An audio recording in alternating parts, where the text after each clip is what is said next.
اللہ الرحمن الرحیم۔ ناظرین السلام علیکم ورحمۃ اللہ۔ ناظرین، شہدائے بدر، شہدائے احد اور شہدائے مؤتہ یہ اصحابہ کرام کے واقعات ہم آپ کے سامنے رکھ رہے ہیں۔ اس وقت واقعہ چل رہا ہے حضرت جعفر طیار رضی اللہ تعالیٰ عنہ کا۔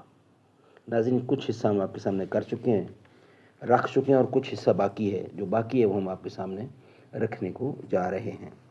نحمدہ ونصلی علی رسولہ الکریم، بسم اللہ الرحمن الرحیم۔ رنگ محفل چاہتا ہے ایک مکمل انقلاب، چند شمعوں کے بھڑکنے سے سحر ہوتی ہے۔ کچھ اصولوں کا نشہ تھا، کچھ مقدس خواب تھے، ہر زمانے میں شہادت کے یہی اسباب تھے۔ پیج نمبر ہے 42۔ ناظرین، بقیہ حصہ۔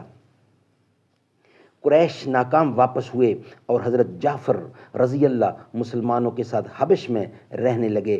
یہاں حضور صلی اللہ علیہ وآلہ وسلم مکے سے مدینے ہجرت فرما گئے۔ اس کے بعد سنہ 7 ہجری میں جب خیبر فتح ہو گیا، اس وقت حبش سے یہ مسلمان بھی مدینہ پہنچے۔ حضرت جعفر رضی اللہ سے حضور صلی اللہ علیہ وسلم کو کتنی محبت تھی، اس کا اندازہ اس ملاقات سے ہو سکتا ہے جو اس وقت حضرت جعفر اور حضور سے ہوئی۔ حضرت جعفر سامنے آئے تو آپ نے انہیں گلے لگا لیا اور پیشانی کو چوم کر فرمایا، میں نہیں جانتا کہ مجھ کو جعفر کے آنے کی زیادہ خوشی ہے یا خیبر فتح ہونے کی۔ سبحان اللہ۔ اس کے بعد سنہ 8 ہجری میں جنگ مؤتہ میں 3000 مسلمانوں کا 1,00,000 رومیوں سے مقابلہ ہوا۔ زید بن حارثہ سپہ سالار تھے۔ حضرت جعفر بھی اس جنگ میں شریک ہوئے۔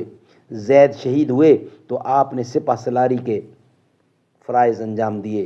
اسلامی علم لے کر، جھنڈا لے کر غنیم کی صفوں میں گھستے اور انہیں دور تک ریل لے جاتے، لیکن ٹڈی دل دشمنوں کا ہر طرف سے نرغا تھا، تمام بدن زخموں سے چور ہو گیا، دونوں ہاتھ کٹ کر گر گئے تھے، مگر اس وقت بھی شہادت کا یہ عالم تھا کہ جب ایک ہاتھ شہید ہوا تو دوسرے ہاتھ سے علم سنبھالا، وہ بھی کٹ کر گر گیا، تو اسی حالت میں بھی اس جان باز نے توحید کے جھنڈے کو گرنے نہ دیا، اسے سینے سے دبا لیا اور اسی حالت میں رومیوں نے شہید کر ڈالا۔ سبحان اللہ، سبحان اللہ۔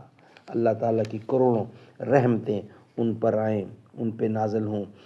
ناظرین، انشاءاللہ اس کا بقیہ حصہ ہم آپ کے سامنے رکھیں گے نیکسٹ ویلاگ کی صورت میں۔ یہ ویلاگ ہمارا یہاں ہی مکمل ہوتا ہے، یعنی صفحہ نمبر 42 اور 43 کمپلیٹ ہوا۔ بقیہ حصہ انشاءاللہ نیکسٹ ویلاگ کی صورت میں آپ کے سامنے ہم رکھیں گے۔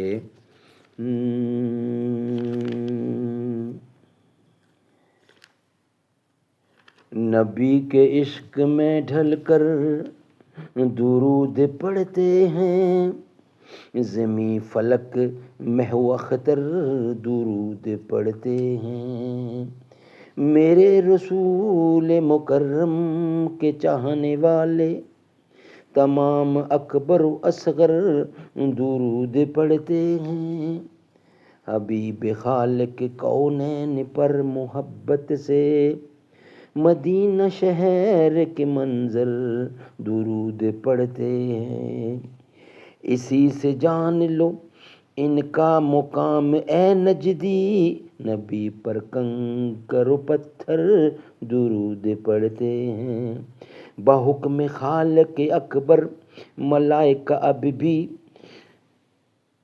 در رسول پہ جا کر درود پڑھتے ہیں، نبی کے چاہنے والوں کی یہ علامت ہے، نبی کے نام کو سن کر درود پڑھتے ہیں، زہ نصیب دیوانے بڑی عقیدت سے خدا کے پیارے درود پڑھتے ہیں۔